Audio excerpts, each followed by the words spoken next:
Right, so the OCT catheter comes with a few parts in the packet. So first of all, you've got the OCT catheter itself. Yeah. And they've got a small syringe which you should fill with 100% contrast. Mm-hmm. So the main thing to remember is flushing the catheter is not with saline, it's with pure contrast, okay? And then it also comes with a plastic cover which you'll put over the dock. So the first thing you do is you fill out with contrast and then connect it to this port here and flush the catheter.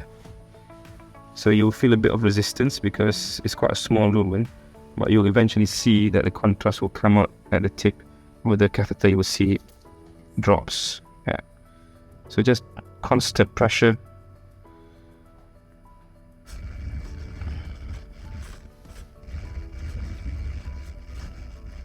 There you go, you can see there. Okay, right. Now, once you've done that, and you can always flush it again later on before you insert the catheter into the guide. So the next bit is we need the dock. And this cover is just like any IVUS cover. It's got a label that says insert dock here. It's got a core at one end. Yep. So you insert your hand and the opposite side. So let me come back that. Then slide this with the dock.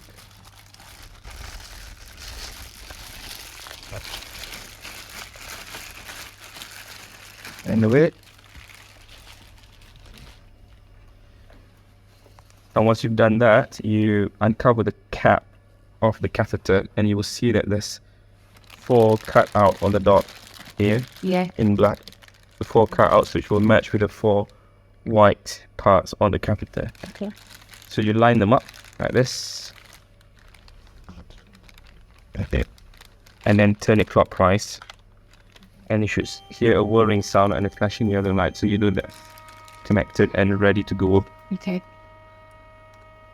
Okay.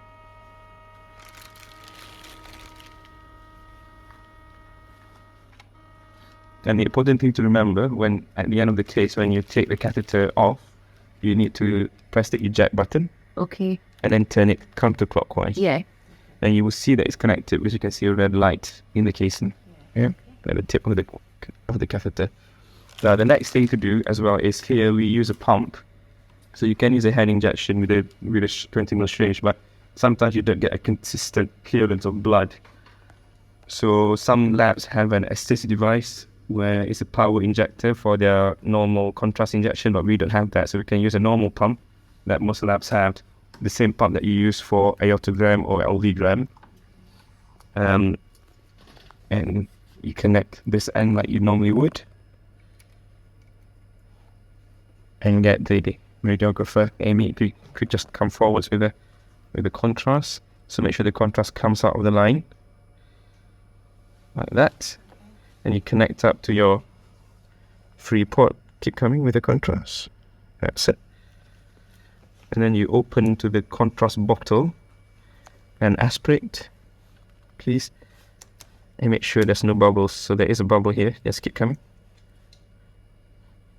So make sure all the bubbles are clear before you inject. Keep coming. There's a bit more.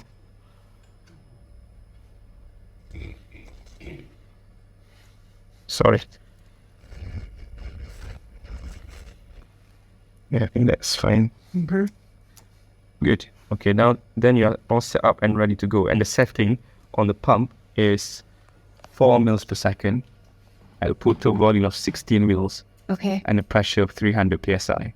That normally gives you good clearance for the left coronary system. For the right, you can actually use slightly less volume. You can use 12 mil sometimes, or you can even use saline. But saline doesn't work very well for the left because it's not as viscous, so it tends to spill out into the side branches. But for today, we'll keep the usual setting that we have. Okay, good.